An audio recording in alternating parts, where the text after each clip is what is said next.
Okay, let's unpack this. L'Oreal. I mean, it's a name everyone knows, right? You probably have, I don't know, a mascara, maybe shampoo, something from them on your shelf right now. Oh, absolutely. They're just synonymous with beauty pretty much everywhere. But here's the thing that, well, it really jumps out from the sources you shared.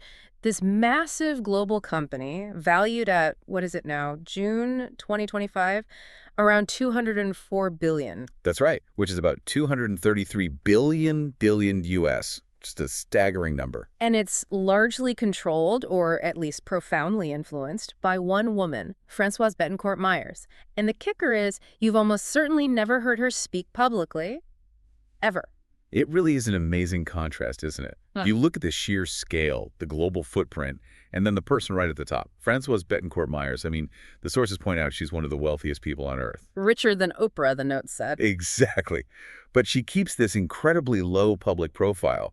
It's almost unheard of for someone with that level of wealth and influence, especially compared to other billionaires who are always, in the headlines. Totally. In a world that feels like it's just constant noise, where leaders seem to need this massive public presence, almost performative sometimes, she's built and guides this empire with what the sources call quiet determination. hmm It's a very different model. So we've got this great stack of materials you sent over, articles, research notes, your own thoughts. We're going to do a deep dive into L'Oreal and really into the philosophy of the woman guiding it. Right. And our goal here is to take you through all this material, pull out the most interesting bits, the key insights. We want to help you connect the dots, see how this very unique approach to discretion, long-term vision hasn't just kept L'Oreal going, but actually shaped it into the powerhouse it is today. Exactly. We'll look at the enigma of her quiet power, how the family built this kind of fortress around their control, the succession planning, especially now in the digital age. And how L'Oreal transformed into this, beauty tech leader under her watch, Mm. plus the acquisitions, the philanthropy. It's a whole picture. It feels like a masterclass in a very different kind of leadership. So yeah, let's dive into these sources. Okay, so let's set the scene properly. It's June 2025. Everything's buzzing about AI, right? Viral TikToks making or breaking brands overnight, startups obsessed with speed, disruption. It's a very fast-paced environment. Lots of noise. And then you have Françoise Bettencourt Meyers. The picture the sources paint is someone operating on a completely different wavelength, a different timescale almost. She's not chasing the latest trend. No, quite the opposite. The sources suggest she's actually shaping the direction of industries. Beauty, consumer goods. She's playing a much longer game. That contrast is just, it's stark. And it's key to understanding her. You've got the numbers, her personal net worth, over $90 billion. Which is about 84 billion euros, yeah. As of now, June 2025. And that's tied directly to L'Oreal, with its market value hovering around 204 billion or $233 billion.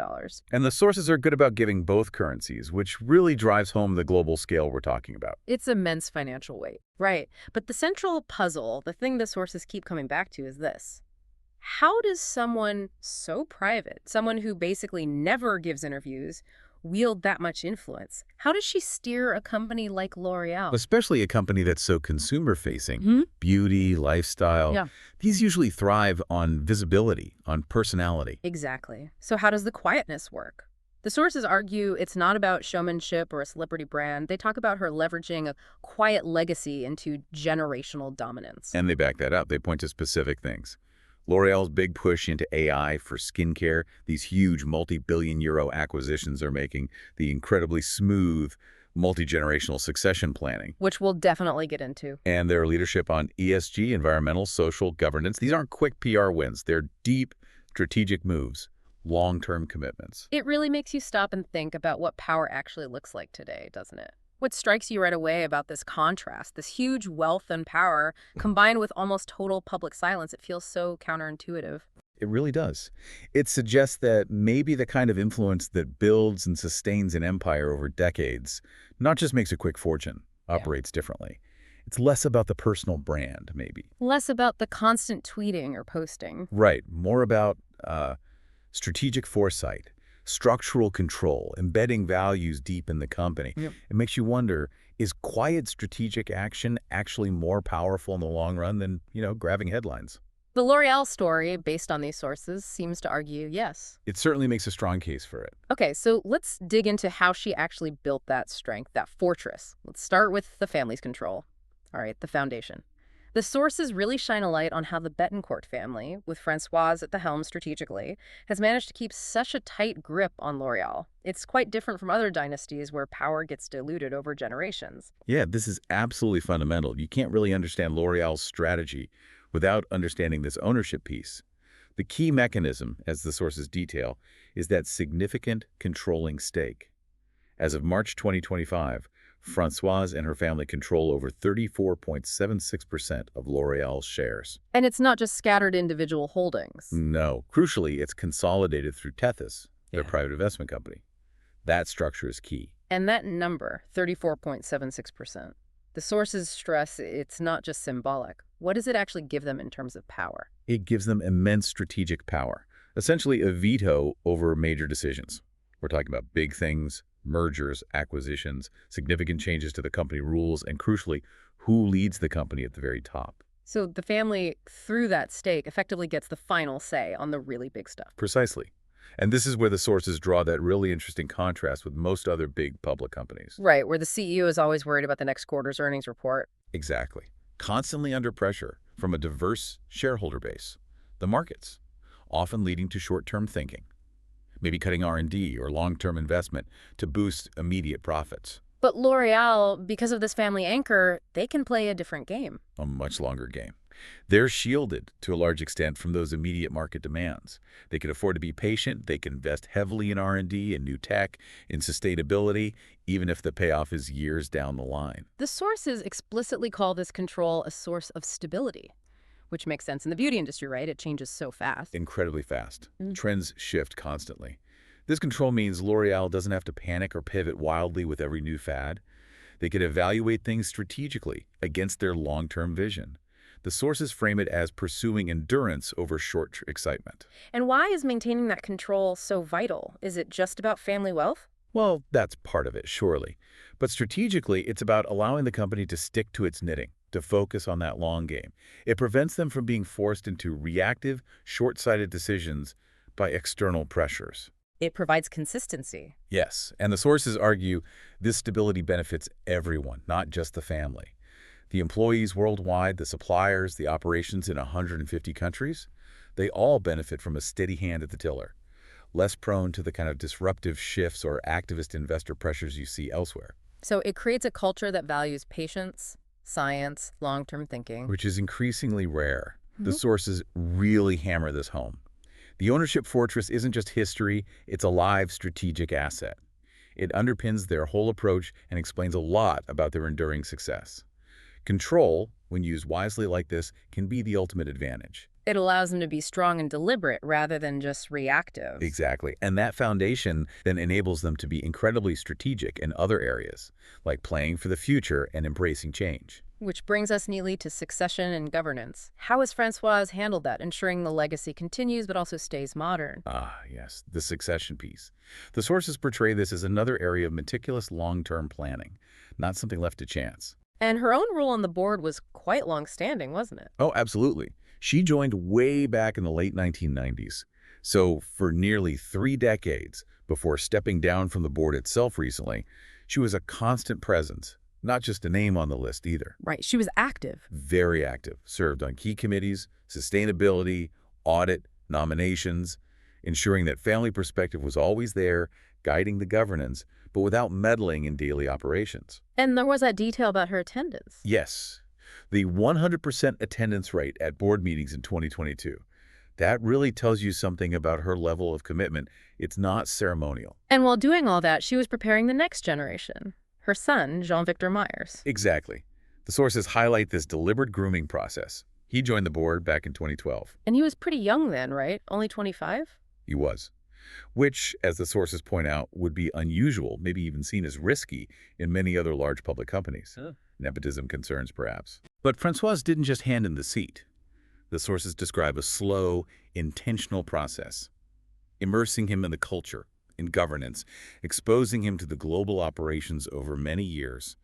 It was about allowing him to earn respect, not just inherit the position, a real apprenticeship. Like a decade-long onboarding. Pretty much. And this all led up to the formal transition in April 2025. Françoise stepped down from the L'Oréal board after 28 years, and Jean-Victor formally took over as the family's main representative at that level. So on the surface, it looks like she's stepping back. But, and this is what the sources call the genius move, Yeah. she hasn't vanished. She's still guiding strategy, maintaining oversight through the family holding company to this. Ah, so it's a two-layered approach. Exactly. You've got the next generation, Jean-Victor, visible on the public board, bringing that modern perspective. And then you have Françoise, with her deep experience and long-term view, providing strategic direction via Tethys. That's really clever. It balances continuity with preventing things from getting stale. Jean-Victor brings the new energy, Françoise provides the deep strategic ballast. It seems incredibly well designed. And the timing, the sources note, is crucial. This transition happened just as L'Oréal was really hitting its stride with digital transformation. Yeah, the AI, e-commerce, AR, all that influencer marketing stuff. They needed leadership that wasn't just adapting to digital, but was fluent in it, born into it almost. And Jean-Victor, being younger, naturally has that fluency. The sources mention he gets digital strategy, youth culture, TikTok, Instagram, all vital for a beauty brand now. And he's pursuing this with his mother's strategic backing. It's not a clash of old versus new. It's an orchestrated evolution. The sources frame this whole succession process as a kind of case study, especially for family businesses, how to handle succession and digital transformation at the same time. Which are two massive challenges that often trip companies up. L'Oréal seems to be navigating both. They've got this clear three-generation line. Founder Eugene Schuler, then Françoise, now Jean-Victor, and this hybrid governance structure. And it feels very relevant right now in 2025 with all the focus on corporate governance, transparency, agility. Absolutely. Her leadership here isn't about clinging to power. It's about orchestrating the future, making sure the heritage stays relevant for another generation. Modernizing the legacy. Exactly. It's ensuring the vision continues by constantly adapting it. Evolution, but guided evolution. And that forward-looking approach is really clear when you look at their innovation strategy, too, moving way beyond just lipsticks. Yeah. Let's shift to that innovation piece, because the sources make a huge point that L'Oréal isn't just the biggest beauty company. They're positioning themselves as incredibly forward-thinking, especially with tech, like a leader across all consumer goods. That transformation is really central to the story. They've moved from being primarily about cosmetics and creams to being what the sources rightly call a beauty tech powerhouse. It's about fusing science, data, and digital experience. Okay, let's break down the tech. The sources give some great examples. First up, augmented reality, AR. They bought a company called Modiface. Right. Modiface was a game changer for them. It's the tech behind their virtual try-on tools. Use your phone camera, and boom, you can see instantly how different lipsticks, eyeshadows, even hair colors look on you in real time. Which is obviously super helpful if you're buying online. Massively helpful. The sources call it frictionless commerce. It removes that big hurdle in beauty e-commerce. Will this shade actually suit me? No need for messy testers. You can try dozens of looks anywhere. L'Oréal was really early in adopting AR at scale in beauty. Makes total sense, removes the guesswork. But they went further than just makeup try-ons, right? The AI skin diagnostics. Yes, that's taking it another step into personalization. Through their apps or website, you upload a selfie, and their AI analyzes your skin. It looks at pores, wrinkles, hydration, tone, redness, dark spots. Incredible detail. Wow. And what does it do with that analysis? Based on your specific skin profile, compared against this huge database of diverse skin types, it gives you personalized product recommendations. Not just try this moisturizer, but based on your hydration levels and pore visibility, these specific products in this routine would be best for you. So it's moving from generic advice to totally data-driven, tailored solutions. Precisely. This combination of AI and AR is all about leading that massive shift towards personalized beauty. Because consumers expect that now, right? Especially younger ones. Absolutely. One size fits all doesn't cut it anymore. People want products tailored to their unique needs, their biology, their concerns. L'Oréal is using tech as a core tool to deliver that personalization at scale. It really underlines that point. The future of beauty is happening on screens, not just on shelves. Definitely. And that's driven their huge push into digital channels. E-commerce is, over 30% of their revenue now. That's a massive shift. And it's not just standard online stores. No, they've really embraced social commerce, especially in Asia, selling directly via TikTok Shop, using Instagram Reels for discovery, mastering live streams, selling on platforms like Douyin in China. The sources even mentioned they have their own in-house influencer studios in China and Korea. That's serious commitment, building the capability internally. And okay, Françoise Bettencourt Meyers probably isn't filming TikToks herself. Probably not. But her strategic vision is absolutely behind this. The sources make it clear she understands that tech, data, digital engagement, these aren't optional extras for L'Oreal's future. They are the future. It's that long-term investment mindset applied to digital. But the innovation isn't only digital. The sources also talk a lot about their investments in green science, sustainability. That feels connected to her values. It absolutely does. This is another area where they're trying to lead and shape the industry, not just react. The sources list these really ambitious 2030 goals. Cut greenhouse gases by 50%, 100% eco-designed packaging, recyclable, reusable, or compostable. Sustainably sourced ingredients. Right. These aren't small tweaks. The sources call it a full-scale reinvention of their supply chain, their products formulas. They're investing in things like waterless shampoos, plant-based dyes, biodegradable packaging. It's deep R&D, embedding sustainability into the core science. And you're saying this isn't just greenwashing or following trends, it connects back to Françoise' personal philosophy. The sources suggest so. They mention her background, her interest in philosophy, ethics, even her religious faith and writings. It points towards a view of wealth as stewardship, a responsibility to integrate profit with principle.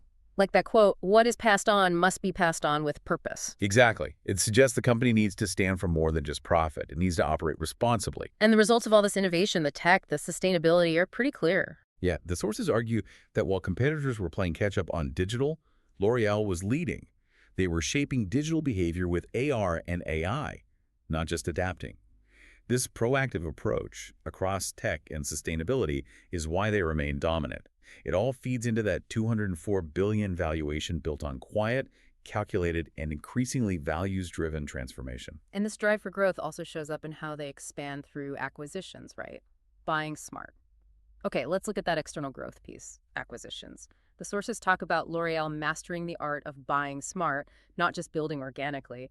It seems like a key part of future-proofing the brand. It really does complement their internal innovation. They haven't just relied on growing their existing stable of brands. They've made some very significant, very calculated moves to bring other strategically important brands into the fold. The courses highlight a few key ones. Let's start with the biggest and most recent, Aesop. All right, Aesop. Acquired in April 2023 for about $2.5 billion, their largest deal ever. And the rationale the sources provide is fascinating. It wasn't just about buying sales figures. It was about buying a whole brand ethos. What do you mean by ethos? Aesop stands for something very specific.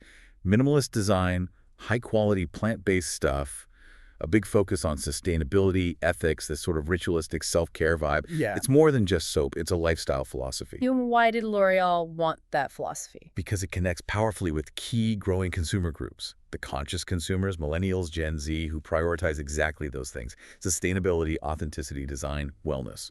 Buying Aesop gave L'Oreal instant credibility and a strong presence in the booming premium self-care and clean beauty markets. They bought into a cultural movement. Okay, so Aesop brings luxury, green credentials, conscious consumers. What about IT Cosmetics? That was an earlier one. Yes, IT Cosmetics, bought in 2016 for $1.2 billion. Sources describe its identity as being built around solving real skin problems, rosacea, pigmentation, acne. It was co-founded by Jamie Kern-Lima, really focused on efficacy, and crucially, embraced diversity and real skin well before that became mainstream. And the strategic value for L'Oreal there? The sources say that while some analysts blinked at the price back then, the value now is clear. It gave them a major foothold in the huge North American market and, importantly, a strong entry into that fast-growing, derm-backed or medical skincare space products focused on efficacy for specific conditions, often with professional endorsement. So that adds the science, problem-solving, relatable angle. And then Stylenanda from South Korea. That sounds different again. Very different. Acquired in 2018, the sources stressed Stylenanda wasn't just another K-beauty brand. It was deeply wired into Korean street style, youth culture, massive among Asian Gen Z, especially in Korea and China. The play there was less about the product itself and more about gaining fluency in social commerce-first markets. Linking back to that idea of beauty moving onto screens. Exactly. In markets like China and Korea, discovery and purchase happen on platforms like Douyin Live or TikTok Shop. Stylenanda was native to that world. They understood it. They had the influencer connections, the community. By buying them, L'Oreal essentially acquired that social commerce expertise and credibility instantly. They didn't have to learn it the hard way. So the pattern seems to be Don't just buy market share, buy future relevance. Buy cultural fluency, access to key demographics, expertise, and new channels. That's precisely how the sources frame it. Each acquisition is like a strategic building block. Aesop for luxury green, IT Cosmetics for derm trust U.S. market, Stylelanda for digital fluency in Asia. They're building this incredibly resilient, multifaceted portfolio. Able to reach different people on different platforms with different messages. And again, while Françoise isn't negotiating the deals herself, her role is crucial. She sets the strategic direction, she empowers her CEO, Nicholas Hieronymus, and his team, and she gives them the green light and the agility to move fast on these big opportunities. That combination of stability and agility is rare for a company this size. That balance again. Legacy control, enabling nimble execution, allows them to stay ahead, integrate new strengths without losing who they are. It really is. It's how a century-old company can still act with the foresight and speed you might expect from a startup, buying into the future strategically. And this strategic thinking, this growth, it also seems connected to a deeper sense of purpose, doesn't it? The sources talk about philanthropy quite a bit. Yeah, let's pivot slightly to that aspect, philanthropy and purpose. The sources paint Françoise Bettencourt Meyers not just as the business leader, but also as this quiet, impactful philanthropist. It seems really woven into L'Oreal's identity, too. It definitely adds another layer to understanding her leadership. The sources make a point of contrasting her style, steady, significant support, often without much public noise, with other high-profile philanthropists who might have, splashier foundations. And the main vehicle is the Bettencourt Foundation. That's right, founded by her parents, but she chairs it now and has really shaped its focus. It's one of Europe's biggest private philanthropies, funding a pretty wide range: science, culture, education, social inclusion.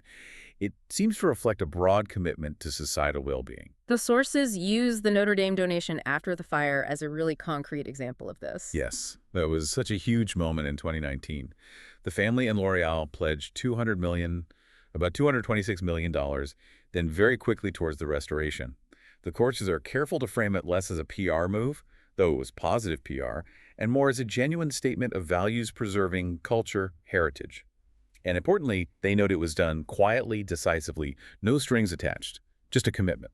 And the argument is that this same philosophy, this sense of purpose, filters down into L'Oreal's corporate strategy, especially the sustainability and ESG stuff. That's the connection the sources make. L'Oreal's ambition, influenced by her, seems to be about redefining beauty as responsible beauty. Those big 2030 sustainability goals we talked about, eco-packaging, waterless formulas, ethical sourcing, they're presented as direct results of this embedded purpose. So ESG isn't just a department, it's part of the core business strategy. Profit and principle working together. Exactly. And they seem to be trying to make it a shared mission, involving consumers in the journey towards sustainability. That level of integration suggests it comes from the very top, from that sense of stewardship. The sources link it back to her personal beliefs again: faith, philosophy, viewing wealth as a responsibility. Subtly, yes. That idea of stewardship seems key. Wealth isn't just for personal gain, but a resource to be managed for broader impact. That quote again, "What is passed on must be passed on with purpose," really captures that. Applied to the company's legacy, too. And this focus on people and purpose shows up internally as well. Yeah, the sources mentioned L'Oreal getting awards for gender equality, diversity, employee well-being. It reinforces that idea that building something lasting is about valuing the people involved, not just the numbers. So in an era where corporate trust is often low, L'Oreal seems to have built a degree of admiration through decades of consistent action, guided by this purposeful leadership. It's definitely a different narrative. Power shown through quiet, consistent action, building capacity, supporting culture, embedding values, rather than just seeking the spotlight. It shows purpose can be a real strategic advantage. Building a legacy measured in more than just euros or dollars. Adds real meaning to that quiet power. Okay, so we've covered a lot of ground based on these sources. If we try to distill it down, what are the main lessons, the key takeaways from Françoise Bettencourt Meyers' unique approach at L'Oreal? The sources really crystallize a few core ideas. Lesson 1, absolutely fundamental. Ownership is power. Protecting that 34% plus family stake via Tethys gives them strategic control, insulating them from short-term market pressures and allowing that long-term focus.